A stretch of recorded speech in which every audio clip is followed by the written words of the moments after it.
അമൃത ആശുപത്രിയിൽ നടത്തിയ സങ്കീർണമായ ശസ്ത്രക്രിയയിലൂടെ കൊല്ലം ബൂതുകുളം സ്വദേശി സുരേഷ് കുമാറിന്റെ ശരീരത്തിൽ നിന്നും 17 കിലോ ഭാരമുള്ള ട്യൂമർ നീക്കം ചെയ്തു. വലം കൈയിലും പുറംഭാഗത്തും നെഞ്ചിലുമായി വ്യാപിച്ചിരുന്ന ട്യൂമർ കാരണം വർഷങ്ങളായി വളരെയധികം ബുദ്ധിമുട്ട് അനുഭവിച്ചിരുന്ന സുരേഷിന് ശസ്ത്രക്രിയയ്ക്ക് ശേഷം വളരെയധികം ആശ്വാസമായി. ട്യൂമറിന്റെ ഭാരം കാരണം നടക്കാനോ ശ്വസിക്കാനോ ബുദ്ധിമുട്ടിയിരുന്ന അവസ്ഥയിലായിരുന്നു സുരേഷ്.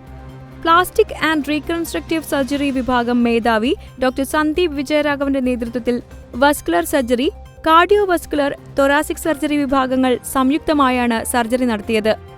സുരേഷിന്റെ വലത് കൈയും വാരിയലിന്റെ ചില ഭാഗങ്ങളും നീക്കം ചെയ്യേണ്ടതായി വന്നു. നീക്കം ചെയ്ത ഭാഗങ്ങൾക്ക് പകരമായി ആർട്ടിഫിഷ്യൽ മെറ്റീരിയലുകളാണ് ഉപയോഗപ്പെടുത്തിയത്. ശസ്ത്രക്രിയയ്ക്ക് ശേഷം നടത്തിയ ബയോപ്സി പരിശോധനകളിൽ ശരീരത്തിൽ നിന്നും ട്യൂമർ പൂർണ്ണമായും നീക്കം ചെയ്തതായി കണ്ടെത്തി. തുടർ ചികിത്സകൾക്ക് ശേഷം ഏപ്രിൽ 26-ന് സുരേഷ് ആശുപത്രിയിൽ നിന്നും ഡിസ്ചാർജായി.